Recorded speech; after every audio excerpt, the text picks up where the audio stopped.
then I shook myself, and I thought about my dad. And I thought, are you kidding me? I am not quitting. I am not quitting.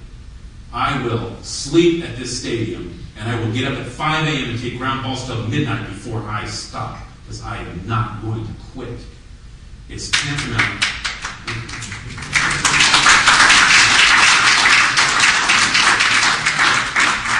It's tantamount to being in a boxing ring and knowing that you're behind on points. It's the 12th round.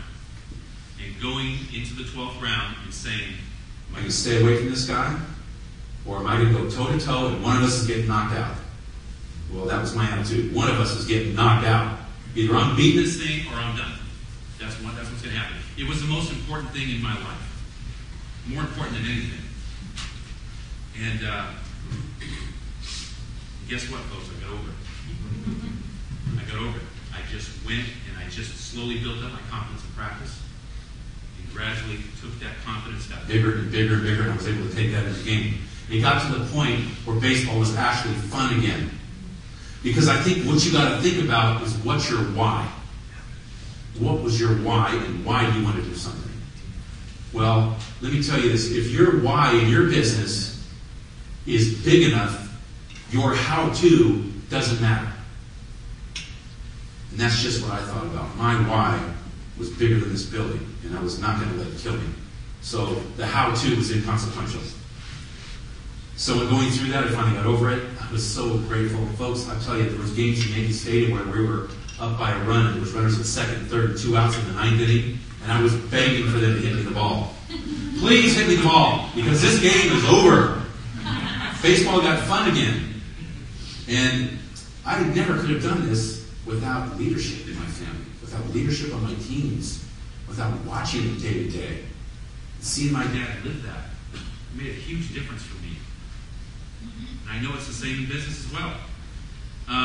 So after that was over, I went out to, as Tom said, I was fortunate legally in the building and was part of that 88 World Series team. Did y'all like that? Yeah.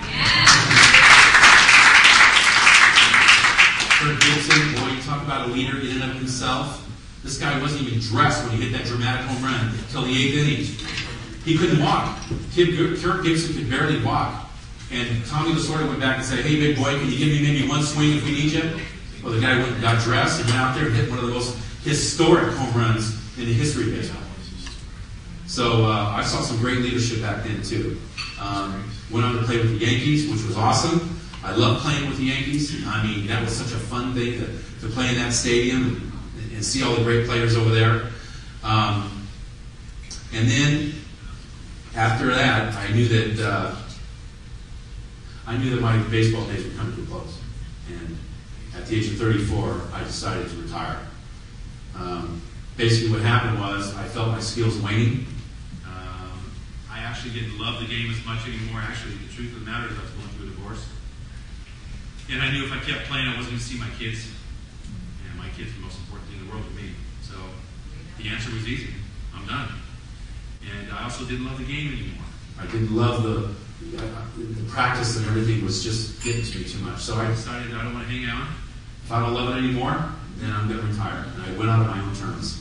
And it was such a wonderful ride. I can tell you that. I went on to do some other things which I'm really happy about. Right now, I'm a financial consultant for the World Bank of Canada. It's a great company, and I love doing that. I had to sing the tractors when I was going to do that when I got into baseball. Oh my gosh, the people were telling me, how are you going to do that? You never went to college? You've never had an economics course in your life?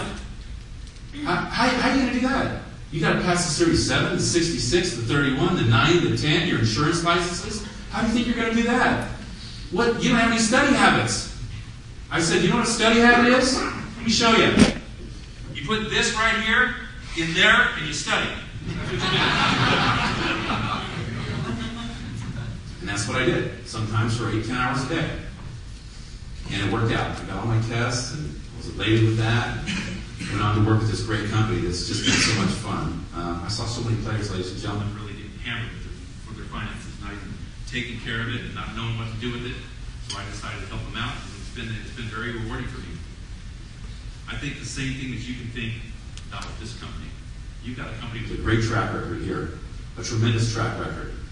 And one thing I'd like to tell you is that if you match up a company with a great track record like we have here, and you never underestimate the will and passion of the human spirit, if you can put those two things together, you just cannot be denied.